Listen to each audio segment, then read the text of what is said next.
estamos aquí, esto va dentro de lo que es la campaña de formación a la lectura de las bibliotecas municipales.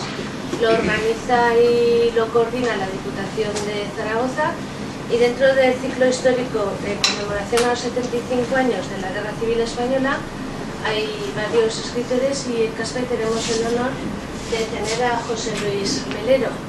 Yo me imagino que es un gran escritor, lo conocemos, sé que se conoce mucho en Caspe, y lo único que me saca ha sido una pequeña chuleta, con permiso de él, sabiendo que es autor de Leer para contarlo, Memorias de un bibliófilo aragonés, y de los libros de la guerra, del cual nos va a hablar hoy. Publicó también una edición limitada para bibliófilos, Gabinete de Libros Aragoneses Escogidos. Con José Luis Alcín preparó 2 antologías de cuentos aragoneses y más cuentos aragoneses. Es uno también de los fundadores desde 1977 de Rolde de Estudios Aragoneses y de la revista Rolde, en cuyo consejo de redacción ha formado parte durante los últimos 30 años.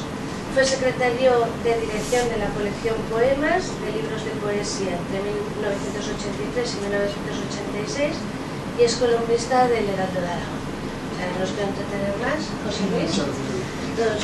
Buenas tardes. Y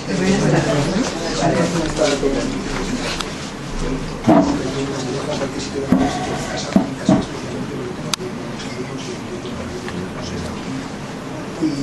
en marzo ya presentando las obras de la Casa de Cultura en marzo de este mismo año, así que estoy muy feliz de también con estas cosas. Voy a hablarles de lo que yo recojo en este libro, porque es el que coincide exactamente con el tema de las jornadas que organiza la Diputación Provincial, que se llama Los libros de la guerra. Este es un libro que yo escribí seleccionando una especie de selección bibliográfica que hice de 128 libros referidos exclusivamente a los años 1936 a 1939 y a los años 40. Y no a todos los libros, a la infinidad de libros que después se publicaron sobre la guerra civil en los años 50, 60, 70, 80, etc. Eso hubiera sido imposible por un trabajo extraordinario y además poco interesante, puesto que todos los libros ya están recogidos en las bibliotecas. Desde que se inventó el ISB, todos los libros que se dedican tienen la obligación de mandar una ejemplar a la Biblioteca Nacional, y por lo tanto están todos recogidos. Lo que yo trataba de explicar aquí, lo que voy a tratar de explicarles, es los libros más raros, o sea, los que se publicaron coetáneos a la contienda, los que se publicaban mientras había sangre en las trincheras, mientras la gente estaba luchando en los parapetos, los libros más desconocidos, los más raros y singulares. De esos son de los que quiero hablar. Seleccioné 128 libros, todos de tema aragonés. Bien o porque hablaban de la guerra civil en Aragón, porque se referían a la guerra civil en Aragón, o bien porque estaban escritos por escritores aragoneses hablando de la guerra siempre, aunque los episodios que se narraran no fueran referidos a la guerra civil en Aragón, sino a la guerra civil en general, pero escritos por aragoneses. He seleccionado muchos libros, por ejemplo, de Felipe Alaiz, de Ascaso, de Claudín. Hay uno muy raro que no he podido ver nunca, de un teniente del Ejército Popular que se llamaba Ramón Cuervo Galán, que se publicó en Cuba cuando él se exilia y se va a Cuba, en Guanabacoa, que es una ciudad cubana. Publicó un libro muy raro que se llama Odisea en Teruel, que no he visto nunca y que ningún librero de viejo en España, yo que doy muchas vueltas por las librerías de viejo y he recorrido media España buscando libros, nunca nadie me la ha podido encontrar. Los demás, pues ha sido a lo largo de muchos años, de más de 30 años de búsqueda por todas las librerías, por almonedas, por rastros, intentando encontrar estos libros raros y desconocidos que son los que aquí inventaré. Después, a partir de los años 40, se publicarían muchísimos más libros sobre la guerra civil, como les decía antes. Entre ellos tres extraordinarios de los que les voy a hablar esta tarde, porque son muy entretenidos y son como si fuera prácticamente una novela de letras. El primero de esos libros, verdaderamente raro y verdaderamente interesante, de lo más interesante que se ha publicado sobre la guerra, trata de la historia del cura aragonés Jesús Arnal en la columna de Durango. Yo no sé si ustedes han oído hablar alguna vez de este sacerdote aragonés al que le salvó la vida Buenaventura. El cura de Candasnos, era natural de Candasnos, había nacido en Candasnos en el año 1904. José Jesús Arnal publicó en Tárrega, en Lérida, en el año 1972, un libro que se llamaba ¿Por qué fui secretario de Durruti? De este libro luego se hizo una edición posterior, en el año 95, pero fue una edición prácticamente pirata, en la que ni figuraba el nombre del autor, ni se había puesto la dedicatoria, por ejemplo, porque él le había dedicado el libro a Durruti. En fin, fue un desastre esa edición del 95. La buena es esta edición de Tárrega de 1972. Arnal, y recordemos, estamos hablando de 1972, es decir, vive Franco, faltan 3 años para que muera Franco, y estamos hablando de un sacerdote de la Iglesia Católica. Arnal tuvo el coraje y el valor de dedicarle el libro a Buenaventura Durruti, a este anarquista, en 1972. Y el libro contaba con el imprimatur y la Nihil obstat, es decir, con todas las bendiciones de la Iglesia Católica, el obispo Maya, del obispo de Lérida, del que dependía José Jesús Arnal, le aprueba el libro, es decir, contó con todas las bendiciones de la Iglesia Católica y estaba escrito por un sacerdote. Esta es la gracia, la curiosidad. ¿Por qué? Pues porque le había salvado la vida y él quería ser agradecido. La dedicatoria era, o sea, cómo escribía José Jesús Arnal de Durruti en el prólogo, es tan bonito como esto. Dice: me gustaría que estas memorias sirvieran para centrar y dejar en su justo puesto el concepto histórico de Durruti. Dice: lo considero un deber de gratitud hacia aquel hombre que en días muy difíciles me protegió. Y no solamente por la gratitud y deber de justicia, sino porque no quiero que lo presenten como un ser sanguinario, mitológico o legendario. Para mí no tuvo nada, dice de Durruti, de legendario ni de mitológico, ni tampoco de sanguinario. Dice: fue sencillamente un hombre más entregado a un ideal. Y dice: durante su permanencia a mi lado, no vi en él más que a un hombre normal, sin vicios ni grandes pasiones humanas, no era bebedor ni mujeriego, jamás le vi rencoroso ni vengativo, ni tampoco sanguinario, como muchos han pretendido. Más bien me pareció un buen compañero para todos los que lo rodeaban. Dice: su actuación hacia mi persona fue siempre de suma delicadeza, en nuestras relaciones me demostró una gran amistad y, convencido como estaba de que militábamos en campos diametralmente opuestos, jamás me hizo referencia alguna ni me mostró desdén. Dice: gracias, Durruti, y que Dios, al juzgar tus defectos, haya tenido en cuenta esta gran delicadeza tuya hacia este sacerdote. Muchas gracias. Es decir, José Jesús Arnal le agradece 40 años más tarde, porque esto casi 40 años más tarde, el hecho de que Durruti le salvara. ¿Cómo fue la historia?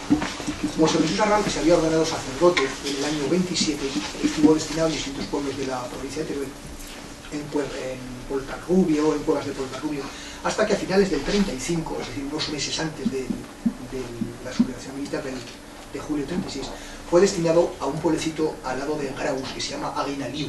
Yo fui a ver el pueblo, es un pueblo escarpado, y la iglesia está justo arriba de la montaña. La iglesia, el pueblo está como en las faldas de la montaña, va subiendo, y arriba en la punta de la montaña está la iglesia. Yo creo que haber leído en alguna vez que esto de Aguinaliu procede, o sea, etimológicamente quiere decir nido de águilas, porque es un pueblo tan escarpado que allí era semejante a un nido de águilas donde las águilas pudieran. Bueno, como él estaba allí, él vio cómo los milicianos en julio del 36 salían desde Graus y llegaban por la carretera hacia Aguinaliu para prenderlo y cogerlo, porque, como ustedes sabrán, y si no lo saben, se lo digo yo, todo el clero secular, todos los sacerdotes, el 92 o el 93% de los sacerdotes de la diócesis de Barbastro fue asesinado en la guerra. Es decir, tengo los datos por ahí, me parece, se había, pues no me acuerdo si ahora sí lo voy a decir exactamente porque es verdaderamente estremecedor. Había exactamente 140 sacerdotes en la diócesis del obispado de Barbastro. Había 140 sacerdotes, de los cuales fueron asesinados 123. Es decir, casi el 90% de los sacerdotes fueron asesinados durante la guerra en la diócesis de Barbastro. Entonces él, naturalmente Aguinaliu pertenecía a la diócesis de Barbastro, a la de Graus, y fueron a buscarlo para matarlo. Y él, como estaba arriba, los vio llegar y se escondió en el bosque, se marchó y anduvo vagando por ahí durante muchos meses, anduvo escondido, se hizo pasar por miliciano en Barbastro, hasta que ya no podía más, no sabía dónde esconderse, y fue a su pueblo, a Candasnos, a buscar protección en casa de sus padres. Sus padres tenían la casa de los teléfonos, el estanco, y donde se hablaba por teléfono, la centralita de teléfonos, la tenían en Candasnos.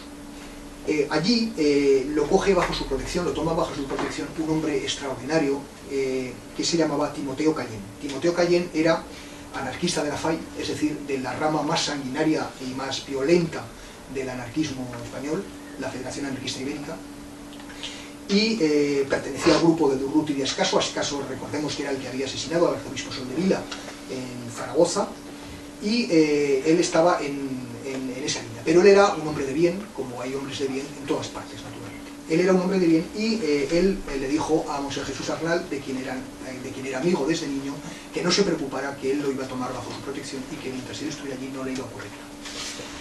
Para cargarse de razones y para tener fuerza frente al pueblo, lo que hizo Timoteo Callén fue sacar a Monseñor Jesús Arnal al balcón del ayuntamiento en Candasnos. También fui a Candasnos yo a ver ese balcón del ayuntamiento porque me resultaba estremecedor pensar cómo lo sacó allí congregó a todo el pueblo delante de, imagínense aquí en Caspe, imagínense que en el balcón del ayuntamiento aún eso, se congrega el pueblo delante, y entonces él les dice a sus conciudadanos de Candasnos: ¿qué hacemos con Monseñor Jesús Arnal? Lo que vosotros me digáis, vamos a hacer. Pero yo creo que tenemos que salvarle la vida, porque el hecho de que sea un sacerdote no quiere decir nada. Él es una buena persona, vosotros lo conocéis desde siempre, no ha hecho más que el bien, es un buen hombre, es amigo nuestro, y conocemos a sus padres, todos han sido buena gente en el pueblo. Entonces yo creo que, aunque él sea un cura y nosotros seamos anarquistas, yo creo que tenemos que respetar la vida. Entonces, como él tenía una gran excedencia sobre el pueblo, todo el pueblo votó favorablemente: sí, hay que salvar la vida de Monseñor Jesús Arnal, hay que salvar la vida de Jesús. Y efectivamente él lo guarda en su casa, lo protege, y nadie se atreve a tocarlo. Dicen los historiadores que aquello sentó las bases, porque a partir de entonces no hubo ni un solo, o sea, nunca hubo un solo asesinato en el pueblo de Candasnos durante la guerra, a pesar de que era un lugar de conflictos tremendo, y sin embargo jamás hubo un asesinato por represión durante todos los tiempos de la guerra, porque estaba Timoteo Callén, que ponía orden allí y decía: aquí no se mata a nadie y aquí no hay represión. Lo que pasa es que, claro, Timoteo Callén tenía miedo, porque cuando él se iba a pelear, o sea, sobre el frente, pues claro, él tenía miedo de que los anarquistas incontrolados que venían de Barcelona, por ejemplo, y que no sabían nada del pueblo, ya saben ustedes que en los pueblos normalmente los que asesinaban eran los que venían de fuera, ¿no? Pues, la mayor parte. Entonces, claro, él tenía miedo de que, por mucho que el pueblo lo protegiera y él lo protegiera, en los días en los que él no estuviera en Candasnos, pudiera ser que estos anarquistas incontrolados que venían de Barcelona intentaran asesinar al cura, porque no podían entender cómo un cura seguía vivo allí, protegido por un anarquista. Entonces, ¿qué es lo que hizo? Como Candasnos estaba muy cerca de Bujaraloz, y en Bujaraloz estaba el cuartel general de Durruti, se lo lleva a Monseñor Jesús Arnal al cuartel general de Durruti y se lo presenta a Buenaventura Durruti y le dice: Buenaventura, este es Monseñor Jesús Arnal, cura de mi pueblo, amigo mío, quiero que lo tomes bajo tu protección y que no le pase nada. Buenaventura Durruti, que era muy amigo de Timoteo Callén, le hace caso y lo ve al cura y le dice: bueno, usted a partir de ahora es libre, lo trae Timoteo, no le vamos a tocar un pelo, por supuesto, pero usted haga lo que quiera. Si se quiere marchar, está libre de marcharse, yo no le retengo en la columna para nada, si usted es libre, váyase donde quiera. Y si se quiere quedar, yo le voy a poner de escribiente en mi puesto de mando, y usted va a ser mi secretario. Si usted se va con esa pinta de cura que tiene, me dice, no va a durar ni 2 telediarios, porque claro, lo van a descubrir que es un cura y lo van a matar en cuanto se vaya aquí. Si se queda aquí, por lo menos va a estar protegido por mí y aquí va a poder aguantar y vivir. Entonces, Jesús Arnal dice, naturalmente, pues me quedo porque aquí si usted se compromete a protegerme, pues ¿dónde voy a estar mejor? Entonces, Monseñor Jesús Arnal, cura de la Iglesia Católica, se queda de secretario de Buenaventura Durruti en Bujaraloz. Allí, Buenaventura Durruti le encarga trabajos de todo tipo, confía en él absolutamente, hasta el extremo de que, por ejemplo, las mujeres que venían de Barcelona y que estaban en la columna, decía Buenaventura que causaban más bajas entre sus milicianos que las balas enemigas, porque todas les pegaban enfermedades venéreas a sus milicianos. Hasta el extremo de que tuvo que crear un hospital especializado en este tipo de enfermedades en el propio Bujaraloz. Entonces la orden de Durruti a Monseñor Jesús Arnal, que cumplió disciplinadamente, fue recorrer todas las centurias, recoger a las mujeres sin dejar ni una sola, le había dicho Durruti, trasladarlas a Sariñena y enviarlas en tren a Barcelona. Esta escena la recreó Vicente Aranda, el director de cine, en su película Libertarias, que está basada en una novela de un paisano nuestro, Antonio Rabinaz. Bueno, él nació en Barcelona, pero él es hijo de aragoneses y siempre se ha reclamado aragonés. y a Mosé Jesús Aznar lo interpretaba en un trocito que aparece en la película Miguel Bosé hacía de Mosé Jesús Aznar. Bueno, pues este es lo que hizo, por ejemplo, Mosé Jesús Aznar. También lo mandó a Lérida, a la retaguardia, porque había unos que se hacían pasar por miembros de la FAI y estaban haciendo, requisaban y confiscaban bienes de forma fraudulenta para quedarse ellos las cosas, diciendo que requisaban y confiscaban en nombre de la columna de Urruti, lo cual era absolutamente falso, y eran unos estafadores que lo que hacían era requisar y quedarse cosas para ellos. Cuando Urruti se enteró, le mandó a Mosé Jesús Arnal a que también pusiera orden en este tipo de gente, les denunciara frente a las autoridades y eso. El libro también de Jesús Arnal es muy interesante para conocer los pormenores de la muerte de Durruti, porque, claro, él estuvo allí, él estaba con Durruti y él sabe perfectamente lo que pasó. A Durruti se le disparó cuando bajaba del coche en el que iba, un Buick, el fusil ametrallador que llevaba, una especie de fusil de cañón, fusil ametrallador de cañón corto que le llamaban el naranjero, se golpea con el estribo del coche, salta el seguro y se dispara hiriéndolo mortalmente.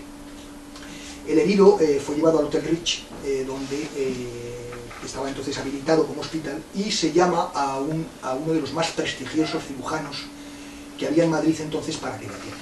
Este cirujano al que se llama también nos interesa mucho porque es otro aragonés, un aragonés extraordinario que se llamaba Manuel Bastos Ansart, hermano de Francisco Bastos Ansart, diputado aragonesista, político muy conocido en la época, y este Manuel, que era solamente un cirujano, no era un hombre público como su hermano Francisco, pero sí era un cirujano de gran prestigio en Madrid. Le llaman para que vea a Buenaventura Durruti, y él, en un libro que tiene de sus memorias, del que ahora vamos a hablar, lo cuenta de esta manera. Dice: durante uno de aquellos bombardeos se me acercaron un grupo de milicianos requiriéndome con mucho misterio y visible agitación para que visitara a un importante mandamás que estaba gravemente herido en un hotel hospital. Ve la herida y dice: esta atravesaba horizontalmente la parte alta del abdomen y lesionaba importantes vísceras. Era pues mortal de necesidad y nada se podía hacer por el paciente, que estaba ya en su último aliento. Dice: aún pude oírle las que probablemente fueron sus últimas palabras. Es decir, Bastos Ansart le oye a Durruti decir sus últimas palabras. Dice: fueron estas: ya se alejan, aludiendo al ruido más apagado de las explosiones que hacía creer en una retirada de los aviones atacantes, porque en ese momento precisamente se estaba produciendo un bombardeo. Entonces las últimas palabras de Durruti fueron: ya se alejan, refiriéndose a los aviones. Al formular en el dictamen de que no se le podía operar y de que era ya prácticamente un cadáver Durruti, se oyó en la habitación el suspiro que exhalaban todos los médicos asistentes. Dice: pues estos se habían quitado con ello un gran peso de encima, el de que se les culminara a operar al herido, con el temor de que probablemente su probable fallecimiento luego les culparan a ellos de la muerte de Durruti. Es decir, todos los médicos estaban aterrorizados de tener que operar a Durruti, porque si se les moría, como era previsible y casi seguro en la operación, luego les iban a culpar a ellos, y ellos no tenían ninguna confianza de que los anarquistas luego no les culparan de la muerte de Durruti. Entonces, cuando el gran Bastos Ansart dice que no se le puede operar, un argumento de autoridad, se quedan todos muy relajados.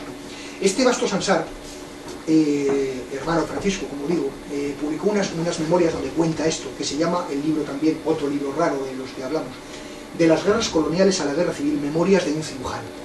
Un libro que tienen que buscar porque es un libro maravilloso, un libro de memorias maravilloso. Pero es sobre todo autor de un libro rarísimo de amor que se llama Una vida de mujer, que este sí que es ya la repera de raro. Este libro, Manuel Bastos se casó con su sobrina, con la hija de su hermano, y a él le gustaba decir que su hermano además era su suegro, porque claro, naturalmente su hermano era su suegro. Yo he visto muy pocos casos de tíos casados con sobrinas carnales. Entonces estuve enamorado de ella toda la vida, de una manera extraordinaria. Y a su muerte, murió ella antes que él, le dedicó Manuel Bastos un libro conmovedor que se llama, como les digo, Una vida de mujer, que se publicó en el año 65. Este era tan apasionado de amor, era un libro de amor tan apasionado. Bastos, por ejemplo, se pregunta en las páginas finales ¿para qué vive? Dice, y llega a decir que la muerte le haría un gran favor, y dice textualmente: abriéndome las puertas, que hoy golpeo con los puños desesperadamente. Él le dice a la muerte que le llama a la puerta de la muerte con los puños desesperadamente porque no quiere vivir una vez que su mujer ha muerto.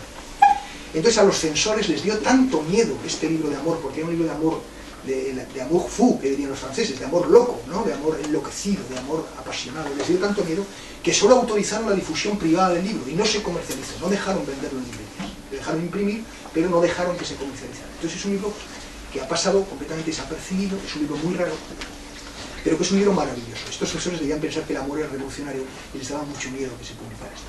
Por lo tanto, si ustedes van a internet y buscan allí Manuel Bastos, Una vida de mujer, y quieren buscar un libro raro, a lo mejor en alguna librería del Hijo del Mundo puede ser que lo tengan, y es una pieza, es un ejemplar verdaderamente sensacional. Federica Monseni, por ejemplo, se juramentó con todos los testigos que había habido de la muerte de Bastos, de Durruti, para que no contaran cómo había muerto Durruti de un accidente, porque les parecía una muerte poco heroica, y la verdad es que la CNT nunca habló de la muerte, del disparo del fusil, que un líder anarquista como Durruti, un activista de primera magnitud como él, muriera de un accidente tan tonto y tan casi doméstico, pues parecía una muerte poco heroica. Tras la muerte de Durruti, Jesús Arnal siguió siendo el escribiente de la columna, incluso cuando ésta se militarizó y se convirtió en la 26 División, hizo toda la guerra con la columna, toda la guerra, y se pasó al exilio con la columna. La columna termina en el 39, pasa a Francia, y José Jesús Arnal, con los anarquistas de la columna, pasa a Francia. ¿Qué ocurre? Que cuando llega a Francia dice, bueno, ¿yo qué hago en Francia?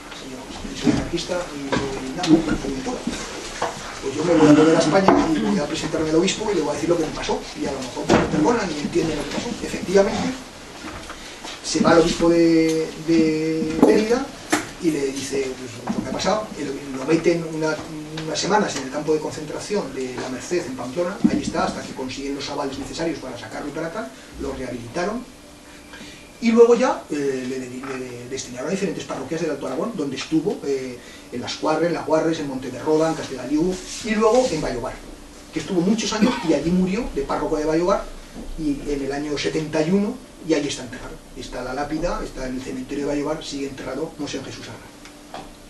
O sea que el secretario Durruti luego siguió siendo cura de la Iglesia Católica hasta los años 70, y lo hemos podido conocer prácticamente cualquiera de los que estamos aquí.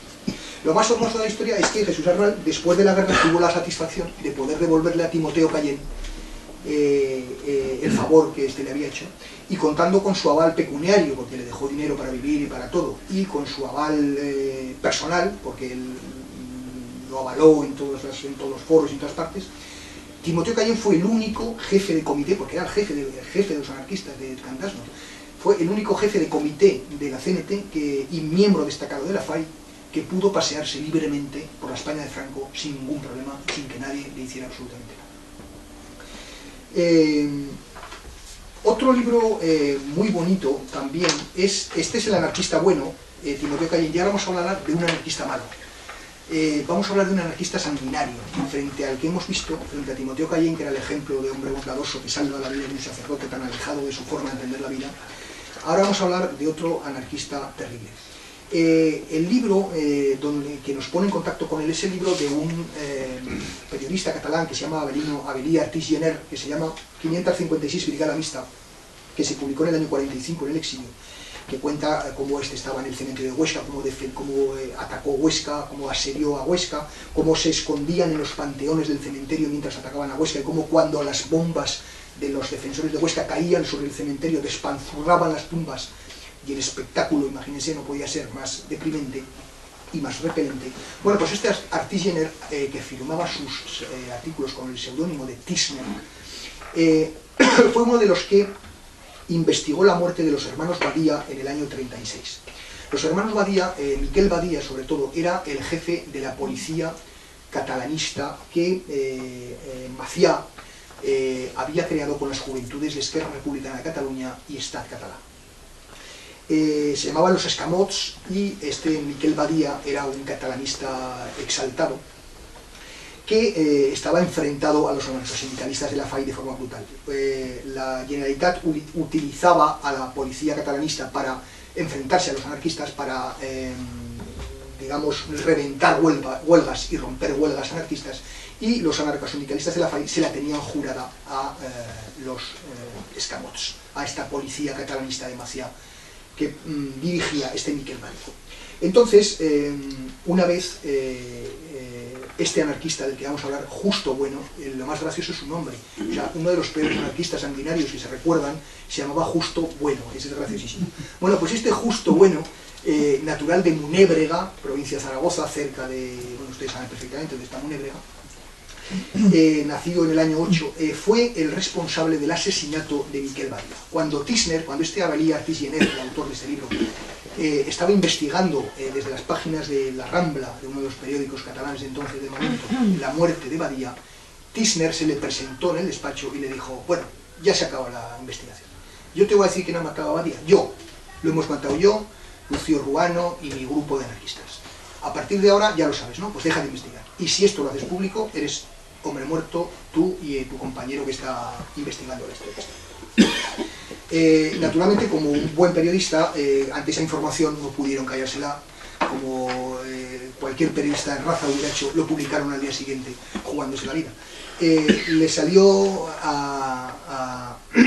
mal a casi todos, porque su compañero fue asesinado el policía que llevaba la investigación. O sea, los anarquistas mataron a todos, menos a este Thisner, que logró escaparse y salir con vida. Bueno, este Thisner fue un personaje muy importante, luego se exilió. Después del exilio, en los años 60, volvió a Cataluña. Fue premio de honor de las letras catalanas. Fue el traductor de 100 años de soledad de Gabriel García Márquez al catalán. Fue premio, o sea, le dieron fue el presidente de los escritores catalanes durante los años 70. O sea, fue un personaje que luego, después de volver al exilio, tuvo mucha importancia. Y este fue el que se salvó, el único que se salvó milagrosamente del asesinato de este Justo Bueno. Justo Bueno luego se va a la columna de Urruti. Cuando Urruti muere, empieza a hacer asesinatos sin conocimiento. Su nombre aparece como responsable de ejecuciones en Pina, en Gelsalebro, en Fraga.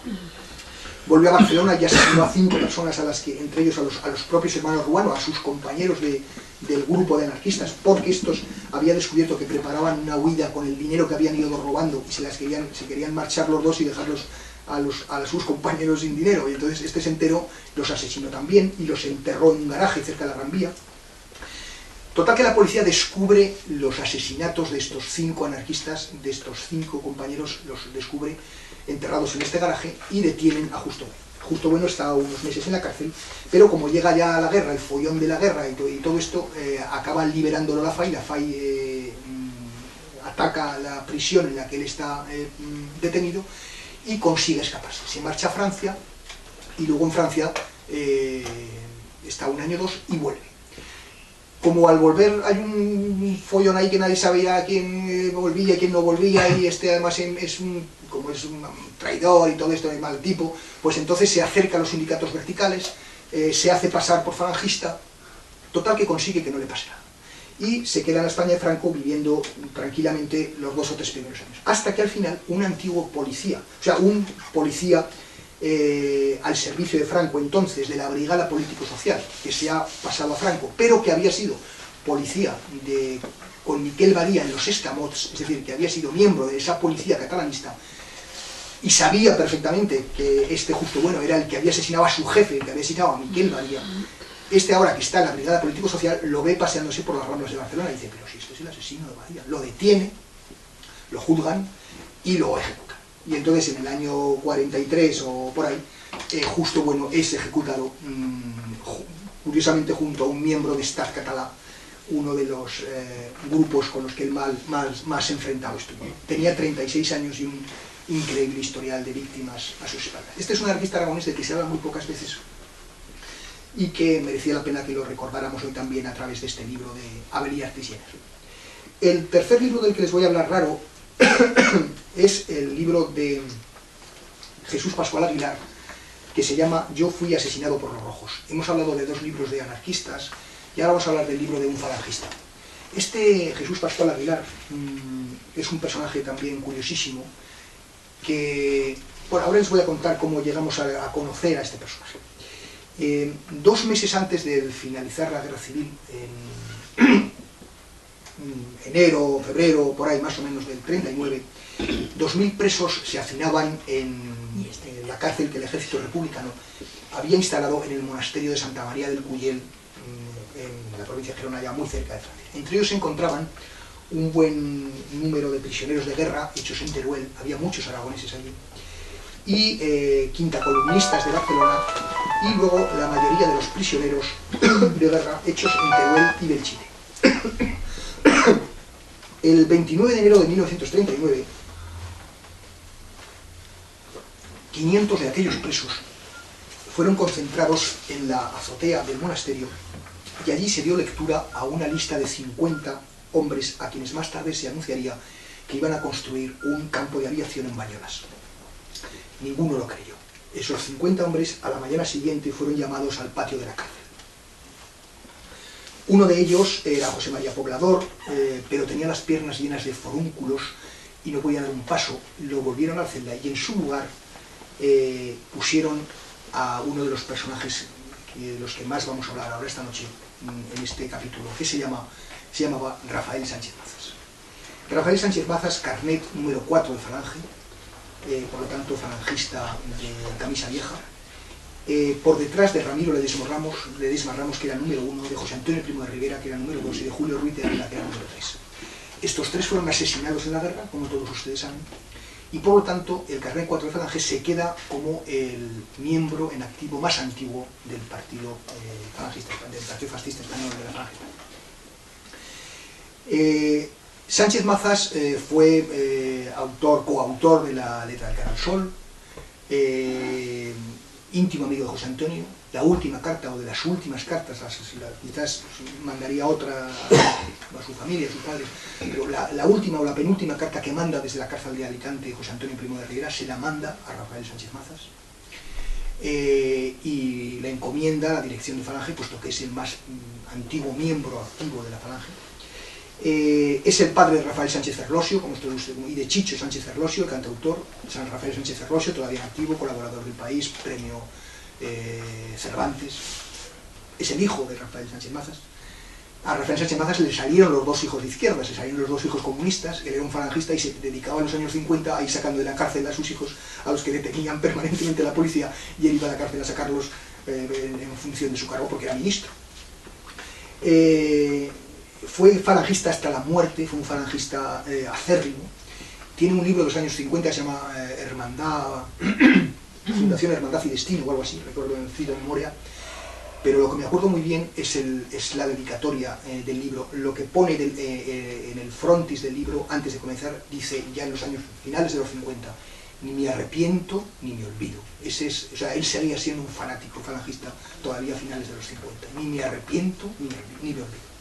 Bueno, pues este Sánchez Mazas, con los otros 49 hombres, es sacado del monasterio del Cuyel y lo dirigen, lo llevan hacia el bosque. Lo llevan hacia el bosque y allí los fusilan a los 50. Ahí hay unas ametralladoras preparadas, los llevan a un claro del bosque y allí los fusilan. Él está en la segunda fila. Las ametralladoras están por detrás hasta que a él le llegan las balas, le hubieran llegado las balas. Claro, tienen que asesinar primero a los que están detrás, en las filas de detrás. Entonces a él le da tiempo, durante unos segundos él decide y entra en el bosque, se echa a correr y se salva. Es decir, no lo pueden asesinar. Y cuando entra en el bosque es cuando se esconde, y cuando un joven miliciano lo descubre. Bueno, cuando cuentan los cadáveres se dan cuenta que hay 40 y... Bueno, vamos a decir de momento, no voy a decir los que. Hemos visto la película. Exacto. Entonces, efectivamente, es cuando Sánchez Mazas y es la película de esto es muy conocido para todos los que han visto porque la película de la Victoreva, Soldados de Salamina, porque además fue uno de los grandes éxitos de la literatura española de los últimos años, la novela de Javier Cercas, ¿no? Sin embargo, no todos han creído la historia del fusilamiento de Sánchez Mazas. Un gran escritor al que yo admiro mucho, yo compro La Vanguardia los sábados solo por leerlo a él, porque es un periodista extraordinario, que se llama Gregorio Morán, que escribe en La Vanguardia los sábados. Este Gregorio Morán, en el año 2002, en un libro que se llama Los españoles que dejaron de serlo, advertía que el fusilamiento de Rafael Sánchez Mazas no fue sino una leyenda fabricada, dice, gracias a su imaginación y a la imaginación de algunos amigos tan cínicos como nosotros.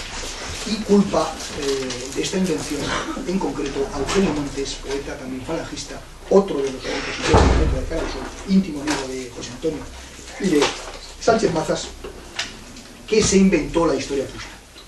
¿Por qué se inventó? Eugenio Montes, por cierto, estaba casado con una aragonesa, una roca, Natividad Faro, y fueron los guionistas de una de las mejores películas de cine español que se llama Surcos, de José Antonio Nieves Conde, una grandísima película de los años 50, cuyo guión era de Eugenio Montes y de Natividad Faro. Morán dice que precisa que la razón por la que Sánchez Mazas se inventó la historia de su fusilamiento en enero del 39 se debió a que fue él mismo quien había delatado a todos los miembros de la quinta columna de Barcelona, porque él los conocía a todos. 20 de los cuales, entre ellos los más significados jefes, fueron fusilados en las costas del Garraf en el año 38. Claro, realmente lo que no dice Gregorio Morán es cómo... o sea, él dice que lo que quería es lavar su mala conciencia y decir: yo soy el culpable del asesinato, del fusilamiento de todos mis compañeros a los que he delatado, pero a mí también me han fusilado. Entonces, de esta manera, inventándose la historia del fusilamiento, él, digamos, se ponía a la misma altura de sus compañeros a los que había delatado.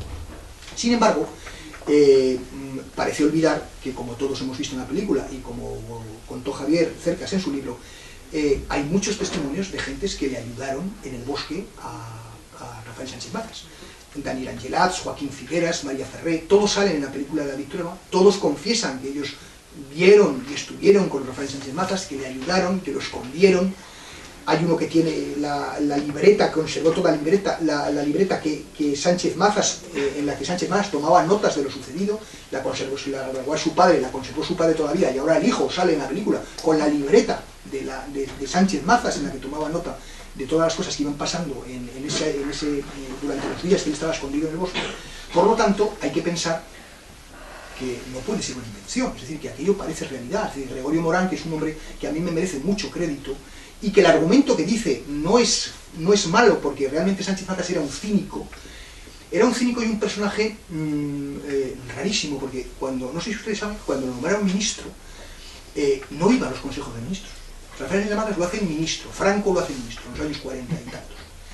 Y él no asiste a los consejos de ministros. Ustedes se imaginan ahora que un ministro no vaya a los consejos de ministros, y desde luego que no vaya con Franco, y en los años 40, o sea, que se juega que lo fusilen al amanecer. O sea, era de un poderío, de un achulado impresionante. Entonces él decía que la política, como los falangistas que eran apolíticos, como esa rama, digamos, que consideraban la política cosa de arrieros. Él decía que la política era una cosa de arrieros y que él no quería hacer política. Entonces a él lo nombra Franco ministro, pero él no va, hasta que un día Franco se cansa de ver la silla vacía, a los 2 años de ser ministro, de que no fuera a ningún consejo, y dice: que quiten esa silla de ahí. Y entonces quitan la silla de Rafael Sánchez Mazas porque nunca la ocupa. Es decir, que esa anécdota demuestra cómo era él, pero además no deja de tener una grande... pero es un personaje muy controvertido que despierta muchas atracciones, porque es un personaje que en unos momentos en los que cualquiera se hubiera muerto por una prebenda, por un cargo oficial, por ser ministro del régimen de Franco, por ir con entorchados, con coches oficiales, el tío pasaba de ser ministro, ni iba a los consejos, ni nada. Lo nombraron académico, no leyó el discurso, estuvo 20 años, lo hicieron académico de la lengua, de la Real Academia. Y ya saben que solamente se toma posesión si lees el discurso, como es natural. Bueno, pues él estuvo 20 años nombrado sin leer el discurso, no le dio la gana leer el discurso. Y no fue académico porque no leyó el discurso, pero estaba nombrado ya. O sea, no quiso, es decir, no buscaba nunca el protagonismo, no quería, no buscaba la vanidad. Era un personaje muy peculiar, ¿no? Hay otra anécdota muy bonita de Rafael Sánchez Mazas. Es que podríamos estar toda la noche hablando de cosas de estas, de cómo cuando a él es ministro le llama a un amigo suyo vasco, porque él había vivido en Bilbao muchos años, le llama a un amigo suyo vasco, nacionalista vasco exiliado, que se ha exiliado, y le llama y le dice: acabo de quedarme tuerto. Ramón Aras se llamaba. Dice: acabo de quedarme tuerto. Dice, y naturalmente me han confiscado, porque era un hombre rico, coleccionista de Darío de Rebollos, un gran coleccionista de pintura española, Ramón Aras. O sea, era un miembro de la alta burguesía vasca. Nacionalista de derechas, nacionalista del PNV, pero como nacionalista exiliado. Pero nada sospechoso de izquierdista ni nada, un nacionalista de derechas, como el PNV, democristiano. Y muy rico. Entonces este le dice, tengo muchísimo dinero en la cuenta del Banco Vizcaya, pero me la han congelado. Entonces dice, te conmino a que vayas al Banco de Vizcaya, que le pidas al director que te pague un ojo de cristal de color avellana claro, decía, quiero un ojo de cristal de color avellana claro, y que me lo compres y que me lo mandes. Y entonces Rafael Sánchez Mazas se viste con sus mejores galas ministeriales, se pone el penacho de plumas de ministro, se viste con su traje de ministro y tal, se presenta, le va al oculista de Aseras, le compra el ojo de cristal a su amigo Ramón, se presenta, podía haber terminado aquello, pero le gustaba seguir haciendo literatura, se presenta en el Banco Vizcaya y le dice al director, vengo a que me abonen el ojo de cristal de color avellana claro que acabo de comprarle a mi amigo Ramón Aras. Y el presidente del Banco de Vizcaya aterrorizaba ante la visita del ministro, imagínense, le pagaría lo que fuera, ¿no? Bueno, pues este Sánchez Mazas era así, era un personaje curioso, ¿no? Bueno, pues no sabemos realmente lo que pasaría, pero hay, hasta ahora no lo sabemos, pero hay un libro del que estábamos hablando ahora, este libro de Jesús Pascual Aguilar, Yo fui asesinado por los rojos, que lo demuestra que sí que ocurrió, porque de esos 50, como decía, no fueron solo uno el que se salvó, se salvaron dos, porque hubo otro superviviente de ese asesinato en la región. Y este otro que se salvó es Jesús Pascual Aguilar, aragonés de Alcoriza, que lo cuenta en los años 70 en un libro que se llama así, Yo fui asesinado por los rojos, y en el que cuenta cómo se salvaron Rafael Sánchez Mazas. Fue David Trueba, que es muy amigo nuestro, el que nos informó a Félix Romeo y a mí, a Félix Romeo, mi querido amigo Félix Romeo, que acaba de morir con 43 años, hace muy pocos días, fue quien nos informó a Félix y a mí de que existía este libro. Nosotros no lo conocíamos, no sabíamos quién era Jesús Pascual Aguilar. Habríamos visto alguna vez, yo lo había visto alguna vez por los rastros en el suelo ese libro, pero nunca me había parado porque como no me sonaba de nada el nombre, Jesús Pascual Aguilar y Oficial de los Rojos, me imaginé que era pues un libro más de un falangista sin interés, que no le presté atención. Pero cuando él me dijo, como siempre buscáis escritores raros y este es aragonés como vosotros, y yo me he inspirado, me he basado buena parte de mi película en este libro, en el testimonio de este libro para hacer la película con Ariadna, os va a gustar mucho. Entonces claro, nos pusimos a buscarlo entonces como locos el libro, y lo encontramos enseguida, tuvimos mucha suerte. Félix lo compró en Barcelona y yo lo encontré en el rastro en Zaragoza. Este Jesús Pascual Aguilar había nacido en Alcoriza, descendía de Molinos, y simpatizaba con Falange en los años 30, y el 18 de julio de 36 él se va a Alcoriza, a Molinos, perdón, a pasar el verano. Luego él quería venir a vivir a Zaragoza, porque vivía en Barcelona, pues iba a venir a vivir a Zaragoza, pero dijo, el verano me lo voy a pasar en Molinos en casa de la familia. Allí le sorprende la sublevación del 18 de julio, y como Molinos cae en zona republicana, y él es ya simpatizante, claro simpatizante falangista, él se escapa corriendo pensando que lo van a matar y se va al monte. A través de la familia le aseguran que no lo van a matar, que no le va a pasar nada, que vuelve, efectivamente le respetan la vida, pero asesinan al cura y a 18 derechistas más del pueblo, entre ellos a su tío carnal, al hermano de su madre y a su sobrino, al hijo de su tía, a su primo hermano, y también los asesinan.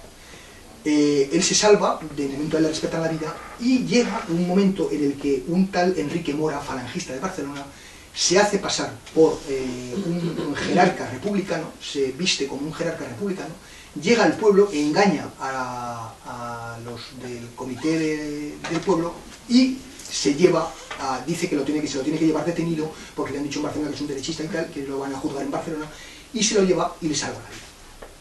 Este Enrique Mora llegará a ser, por delegación de Luis Santamarina, jefe de la falange barcelonesa durante la guerra. Y luego, cuando Enrique Mora lo detengan y vayan deteniendo y cayendo todos los sucesivos jefes de la falange barcelonesa, porque claro, Barcelona es zona republicana. Entonces, claro, ahí será la falange, estás, digamos, claro, es la quinta columna, ahí estás, lo haces todo con un secretismo y jugándote la vida, porque si te descubren te fusilan inmediatamente. Van cayendo, claro, todos los jefes de la falange, hasta que Jesús Pascual Aguilar, Luis Santamarina desde la cárcel. Luis Santamarina es el gran jefe de la falange barcelonesa, escritor y gran poeta, y otra bellísima persona. Luis Santamarina tuvo 3 condenas de muerte. Y milagrosamente, nadie entiende por qué, se salvó. No lo fusilaron nunca, es decir, estuvo en la guerra los 3 años, porque él estuvo los 3 años preso, con 3 condenas a muerte que no llegaron a realizarse. Y él luego, durante toda la vida, él murió con camisa azul en los años 70, otro caso de fidelidad falangista absoluta, y él llevó toda la vida 3 calaveras en su camisa azul. Él paseaba por Barcelona con sus 3 calaveras que recordaban las 3 sentencias de muerte que había tenido. Luis Santamarina, además de gran poeta y gran escritor, fue una bellísima persona que salvó a muchísimas gentes. Y como él era luego, naturalmente, después de la guerra, volvió a ser el jefe de la Falange barcelonesa, Barcelona, la segunda ciudad de España, recuerdo, pues ser el jefe de Falange en la segunda ciudad de España, dentro del régimen, y con el pedigrí de haber tenido 3 condenas de muerte, de ser camisa vieja, etcétera, etcétera, él tenía un gran predicamento en el régimen, y él consiguió salvar muchísimas vidas de republicanos. Y entonces cualquiera que le pedía un aval, cualquier republicano, cualquier persona que tenía condenas a muerte, que estaba condenado después de la guerra, y que le pedía en Barcelona ayuda a Luis Santamarina ayudó a todo el mundo, salvó muchísimas vidas, y es recordado por su gran bondad y por ser un hombre de ley y una buena persona. Un poco como pasa con Melchor Rodríguez, aquel famoso ángel rojo, al que le llamaban el ángel rojo, que fue jefe de prisiones en Madrid, y que después de las matanzas de Paracuellos, en las que él no tenía nada que ver, él, siendo un anarquista, paró todas las sacas de la cárcel, impidió que asesinaran a la gente, ordenó dictó una ley por la cual ningún preso podía salir de la cárcel sin su consentimiento personal, sin su firma, de las 7 de la tarde a las 7 de la mañana, para evitar las sacas nocturnas, es decir, los paseos. Y desde que estuvo él, Melchor Rodríguez, de director general de prisiones en Madrid, separaron todas las sacas, todos los paseos nocturnos y todos los asesinatos, salvó a Agustín Muñoz Grandes, jefe de la División Azul, posteriormente general de Franco y jefe de la División Azul, salvó a Ricardo Zamora, el futbolista, salvó a Ramón Serrano Súñez, el cuñadísimo, los salvó de sacas en la cárcel, y luego, cuando terminó la guerra, todos estos, Agustín Muñoz Grande, bueno, él lo juzgaron, él estuvo en la cárcel, terminó la guerra, era anarquista, había sido jefe de prisiones, había tenido un cargo público de grandísima relevancia con la República, él lo juzgaron y lo condenaron a 20 años de cárcel. Después de haber hecho todo esto, lo condenaron a 20 años de cárcel. Entonces Agustín Muñoz Grandes se presentó con 2000 firmas, con 2000 avales en el juicio, vestido de general, de teniente general, a decir: este señor es lo más grande que tenemos en España, este señor me salvó la vida, se la salvó a fulano, a fulano, a fulano, a fulano, a fulano, están cometiendo ustedes, les dijo a los jueces, una grandísima injusticia con él, tal y cual. Y gracias al testimonio de Agustín Muñoz Grandes, a Melchor Rodríguez le bajaron de 20 años a 4, aún así estuvo 4 años en la cárcel. Y después vivió hasta los años 70, modestamente, en Madrid, querido por todos. Otro caso de anarquista maravilloso. Y Luis Santamarina, otro caso de falangista maravilloso. ¿Sí? Esto es un poco para que veamos cómo realmente la condición humana, buenos y malos, pues ha habido en todas partes. Que la ideología no necesariamente condiciona las características personales de cada uno. ¿Sí? Hay gente buena, bien nacida, con una forma de pensar, y gente en un lado y en otro. Bueno, Luis Santamarina es jefe, Jesús Pascual Aguilar lo nombran jefe de la Falange barcelonesa al final, desde luego en la clandestinidad, absolutamente en la clandestinidad.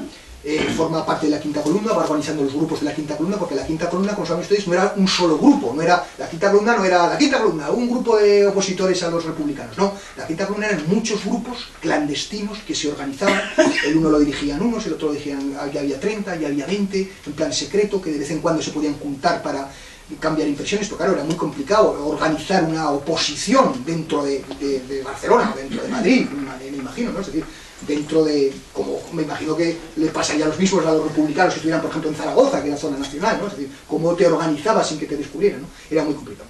Bueno, pues él es jefe de la Falange y aguanta un tiempo, van cayendo todos, los que iba nombrando Santamarina desde la cárcel, van cayendo, nombra a Carranceja, nombra a José López Pastor, un oficial de notarías que tenía 1000 tíos apuntados en su grupo de la Quinta Columna, este cae con la lista de los 1000, detienen a todos, o sea, una catástrofe, fusilan no sé cuántos, y al final lo cogen también, lo cogen a Jesús Pascual Aguilar y se lo llevan preso a la Checa de Valmayor, una checa terrible de Barcelona, donde coincide con un escritor muy famoso, también con una historia muy bonita, que se llama Félix Ros. Félix Ros era un gran poeta también, un gran escritor, tiene muchos libros publicados, que fue el que desvalijó, para que sepan esta curiosidad, el que desvalijó la biblioteca de Juan Ramón Jiménez. Juan Ramón, cuando llega, después de la guerra, Félix Ros entra en casa de Juan Ramón Jiménez y le roba los libros, porque Juan Ramón Jiménez había ido al exilio, entonces él es el de los que entran y le roban la biblioteca.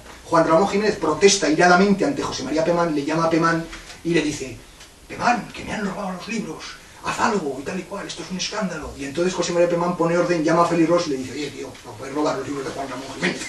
Y entonces Félix Ros tiene que devolver los libros de Juan Ramón Jiménez que acaba de robar. En esto no hacía sino seguir los pasos de Adriano del Valle, otro gran poeta andaluz falangista, que se había incautado al finalizar la guerra de la gran biblioteca que tenía la revista Cruz y Raya, de Pepe Bergamín, de José Bergamín, que también se había ido al exilio, y que su biblioteca se la quedó, la incautó, la confiscó Adriano del Valle. Bueno, allí coincide con Félix Ros y se los llevan al Cuyel. Y allí en el Cuyel, entre los 50 que salen a ser fusilados están Rafael Sánchez Mazas y Jesús Pascual Aguilar. Y Jesús Pascual Aguilar en este libro cuenta, Yo fui asesinado por los rojos, cuenta toda la historia y cuenta cómo los dos salieron, cómo efectivamente coincide el testimonio. Pero claro, todo esto lo bueno es que es de los años 70, es decir, no cuando Rafael Sánchez Mazas ya se hace famoso con soldados de Salamina, cuando se empieza a hablar de soldados de Salamina, cuando se empieza a hablar de su fusilamiento, cuando se empieza a conocer la historia. No, es que esto lo cuenta él 20 y tantos años antes. Es decir, lo cuenta cuando Rafael Sánchez Mazas es un perfecto desconocido del que nadie se acuerda. Es un testimonio muy valioso porque no puede haber ninguna intencionalidad de defender ni de decir nada de Sánchez Mazas. Él cuenta la verdad, lo que pasó. Entonces él cuenta que los dos se meten. Él ve que Sánchez Mazas se echa a correr hacia el bosque. Él dice, yo vi que Sánchez Mazas se echaba a correr hacia el bosque y yo le seguí. Yo me eché a correr detrás de él y ya le perdí la pista. Dice, ya no lo volví a ver hasta que era ministro.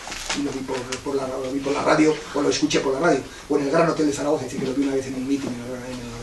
Pero él ya no lo volvía a ver, porque claro, él se echó a correr, el otro se echó a correr, según sabemos, pues el miliciano descubre a este, luego Rafael Sánchez Mazas perdió las gafas, entonces que era muy miope, estuvo muy perdido, y este otro, que era mucho más joven, claro, Jesús Pascual Aguilar, entonces era un chico de 20 y tantos años, frente a Rafael Sánchez Mazas, que entonces ya tendría, pues a lo mejor 40 y muchos, 50 años, ¿no? Probablemente ya era un hombre mayor, proporcionalmente este chico, es decir, para correr, para escapar, para todo, pues probablemente Jesús Pascual Aguilar se echaría a correr y no habría quien lo parara, y el pobre Sánchez Mazas, encima que había perdido las gafas, pues que le perdió la pista nada más entre el bosque, y ya no lo volvió a ver nunca más. Pero él sabe que se echó a correr detrás de él y que hubo, por lo tanto, de los 50 asesinaron a 48, pero hubo 2 que se salvaron, y este que se salvó era un aragonés. Pascual explica que pudieron salvarse porque ocupaban los lugares más propicios, dice, no se podía huir por la espalda porque allí estaban las ametralladoras, ni por la izquierda porque conducía a la vereda por la que habían llegado, y esta a su vez a la carretera que estaba atestada de carabineros y de policías por lo que no se podía. Entonces, el frente había unas quebraduras de terreno que caían hacia abajo y solamente por la derecha estaba el bosque y allí es donde se podía intentar. Ellos estaban en la parte de la derecha, se echan a correr cuando empiezan a oír los disparos, como los primeros que caen son los que están, como decía, en las filas de detrás. Ellos les da tiempo a echarse a correr, son avispados, los otros no se atreverían a correr, o el terror, el pánico en ese momento, claro, cualquiera piensa nada, no sé en ese momento si uno puede tener la cabeza suficientemente despejada para decir, me voy a echar, no sé, es que tienes que tener tanto miedo viendo que te van a fusilar y que empiezan a explorar las ametralladoras que no sé qué decisión tomaría cada uno, pero estos dos hombres deciden salvarse y aquello le salvó la vida a Jesús Pascual.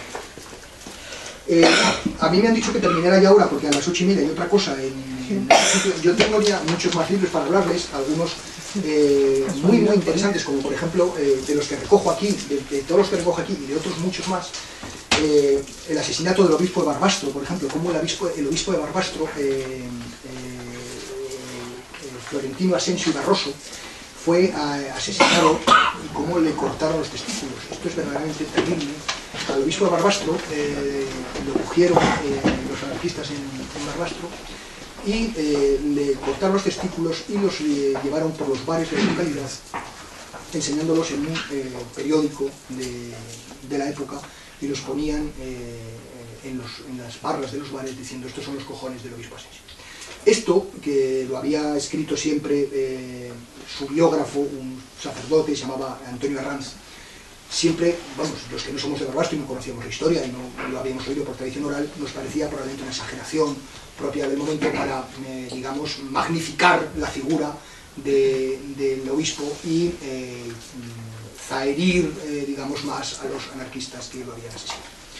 Pero en el año 2002 una historiadora de primera fila, una gran historiadora, nada sospechosa de ideologización de ningún tipo, María Pilar Salomón Choliz, en un libro que publica en la Universidad de Zaragoza, con todas las bendiciones, que se llama Anticlericalismo en Aragón, protesta popular y movilización política, confirma todos estos extremos, que el obispo Asensio fue castrado por uno de sus guardianes, que mostraba los testículos del prelado envueltos en un papel por los bares y cafés de la localidad, y da incluso el nombre del quien lo castró, un peón caminero que se llama Alfonso Gaya, un peón caminero analfabeto, que utilizó para ello una navaja de carnicero.